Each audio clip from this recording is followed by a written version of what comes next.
नमस्कार प्रेक्षकांनो, लक्ष्मीच्या पावलांनी या मालिकेच्या आजच्या भागामध्ये आपल्याला असं पाहायला मिळालं की विषय असतो काजलच्या लग्नाचा. आता काजलसाठी दिनकरराव पोह्यांची प्लेट घेऊन तिथे येतात. तर काजल ही कपडे वाळत टाकत असते.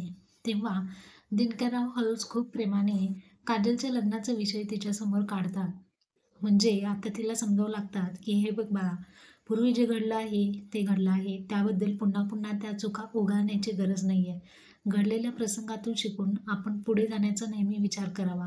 आता तुझं लग्न ठरलेलं आहे, तर तू सुद्धा तुझ्या नवीन आयुष्याला सुरुवात करावीस आणि तेही आनंदाने, असं मला वाटतं. असं म्हटल्याबरोबर काजलच्या डोळ्यामधून अश्रूंच्या धारा वाहू लागतात.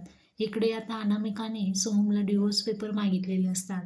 अद्वैत हा तिला आणायला गेलेला असतो, परंतु तिने यांच्या समोरच, अद्वैतच्या समोरच अनामिकाने सोहमला डिवोर्स मागितलेला असतो. तर पाहूयात आता